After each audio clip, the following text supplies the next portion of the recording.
Okay, do some bodyweight workout. Generally we'll start with push-ups. I seem to be improving at these quite well. That flogs. It's going through a well-defined list of known vulnerabilities based on what it's seeing in that system. Vulnerabilities that we just saw can all be cross-referenced online. Each one of them has an error message or a vulnerability number, and you can go to the National Vulnerability Database at nvd.nist.gov, and you can, of course, if it's the Windows operating system, look at the Microsoft security bulletins on the Microsoft website. The vulnerability scan is going to provide you with as much information as it can, but it's not going to try to perform an exploit. That would be the process. That's my best I've done. 12. Like sometimes the limb or head hits the ground, but I think it's just so close to the ground it's hard to avoid. If you don't get any touch to the ground, you're probably not hitting as full of range of motion as possible. Yeah, it's good enough for. Okay. So I do it with my fingertips. It's up to you to really determine if the information from a vulnerability scan is accurate. Very often you get false positives. That's the first time I felt my body. There's my fingertips. The reality is that the vulnerability is not one that could be exploited. This might be a little different than something that's a low severity vulnerability. The vulnerability scanner might give you an informational vulnerability or a low priority vulnerability, but those are still valid, so you need to make sure that you accept those as being real and not something that's a false positive.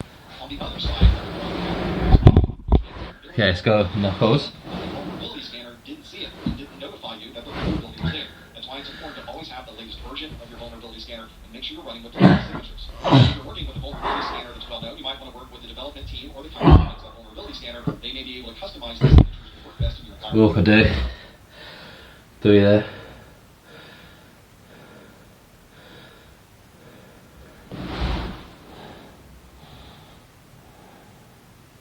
When a security researcher finds a vulnerability in an operating system or an application, they qualify the type of vulnerability that it is. There are many different kinds of vulnerabilities. Some are digital and based in code, and others are physical and based in the world around us. They cover a very broad scope. Many of them are based on programming or coding type of errors. Some of them might be network design problems, and others just might be a different procedure that causes the vulnerability to occur. Of course, the bad guy only needs one access to your system. Okay. Sometimes they might combine multiple vulnerabilities together, but you have to be very particular, making sure they don't have access to any of these vulnerabilities.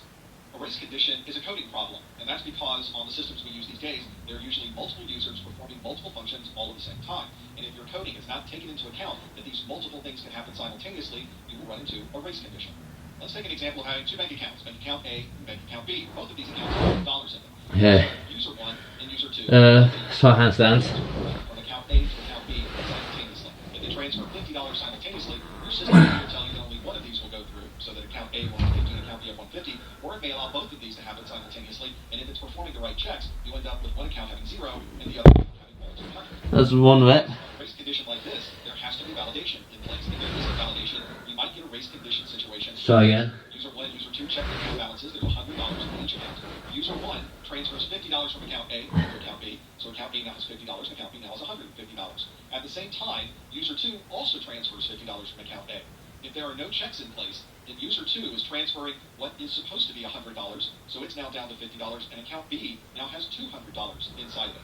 Because these validation checks weren't in place and a race condition occurred, we now have two accounts that combined together have more money in them than should be possible after both of these transfers occur.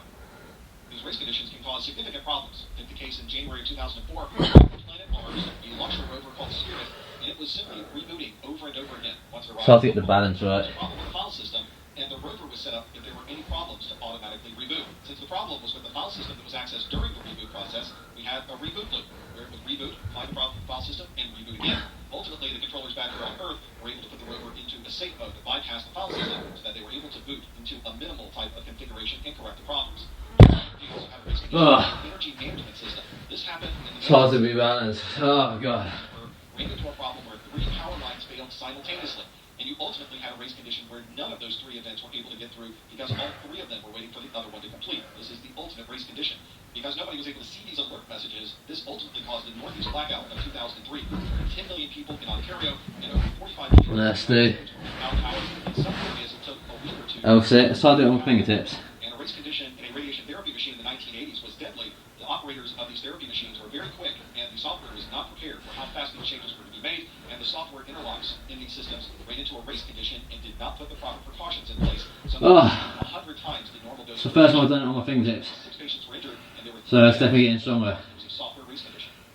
A vulnerability that might sneak up on you is an end-of-life vulnerability. This is when a device or a component or piece of software is no longer under support from the vendor. And usually when this happens, the vendor stops providing any type of security patches. We saw this in March of 2017, where Microsoft patched Windows to protect against an SMB vulnerability, except when they did that, Windows XP, Windows 8, and Windows Server 2003 were end of life and were not included with any of those security patches. In May 2017, WannaCrypt ransomware arrived and took advantage of those vulnerabilities. Hundreds of thousands of computers were infected, and all of those systems were wide open. Microsoft had to go back and create patches for these systems that were end of life because this was such a vast vulnerability. Ultimately, the answer for end-of-life vulnerability is not to allow the end of life. It's to always upgrade to the latest version of the software or the latest version of the operating system so that you continue to get those security patches. We use embedded systems all the time. Just in our homes, we have doorbells, microwave ovens, and wireless routers that use embedded operating systems. We don't have any direct access to the operating system. We're simply using the user interface. It's gonna fart there, but let's not do that on camera. Which makes it really convenient if somebody wants to gain access to these systems. Usually they're running an outdated version of software because embedded systems aren't usually upgraded. The system is self-contained, it's one that rarely changes, and therefore upgrades aren't always necessary. But of course, if these embedded systems with the latest security patches, they could maybe I've got to have my thumbs at the front. A good example of how an embedded system could be exploited. In June 2017, WikiLeaks released some CIA files called Vault 7, and in those files, we found that the CIA in the United States was taking advantage of unknown vulnerabilities on both Linksys and D-Link routers. They could gain administrative No, I can't do any more than that. and at that point, they would firmware that allowed them to Let's try fingertips again. It's important that the vendors that create the software and hardware are always Yeah. going to maintain it. But of course, you have to have constant diligence to be able to look for vulnerabilities and to provide those patches. Nah. Let's do fingertip push-ups. They're the only ones who can fix these problems. They're the only ones with access to the code, and ultimately it's their responsibility to patch these vulnerabilities. We have a renewed concern with vendor support because of all of the Internet of Things devices that are connected to our networks these days. A good example of this is a thermostat from Train. 1 foot in the air. Control the temperature from your phone and monitor the temperature in your home. Train was patching vulnerabilities in April of 2014. It took them until April of 2015 to patch 2 of them, and until January of 2016 to patch the 3rd. This is where vendor support becomes very important to be able to provide timely updates and security. When us human beings use an application, we're usually putting input into the application, and the application is giving us something in the output. All of the input that we put into that application should be Let's try the handstands again. should always perform checks of all of the Sorry for the view. nobody who's using that application. If somebody's able to put in a SQL injection, a buffer Let's code, try it. or provide some type Legs of straight. cause the application to crash and cause it to not service, then you have a significant security problem. It can take a lot of time and a lot of effort for security researchers or the bad guys to find these vulnerabilities in these applications. If they can find the right with that input, they might be able to gain access to your system. That was not bad form. There will be errors. That was not bad form. To give you information about where the problem is occurring. We want to be sure that these error messages provide just the right amount of information and not too much detail that could be used. Give it a second. You don't want to provide a lot of network details or memory information. But You certainly don't want to provide stack traces or details about the database. You want all of the information to be just detailed enough so that the application let that gas out. these particular error messages. This is obviously an easy one to find and fix, and it really starts and ends with the developers of the applications to make sure that the error messages provide the right amount of detail. If there is a weak link in the chain, the bad guys are going to find it. You have to be very diligent about making sure that all of your systems are configured properly and that you haven't left any doors or windows open. A good example of misconfiguration occurred. I'm going for a bit of a wider grip than This was because they used a debugger. I normally do. By troubleshooting information. Well, I think grip gives some better stability, maybe. This is not something that should be exposed to the internet.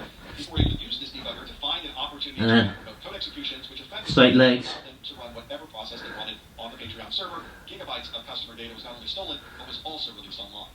An example of a weak configuration was found in June 2017 when a security researcher found 14 million Verizon customer records were exposed publicly to the internet. They were actually left on an Amazon S3 cloud repository. Wide open, no authentication credentials. I can call that a day, I think. Found the data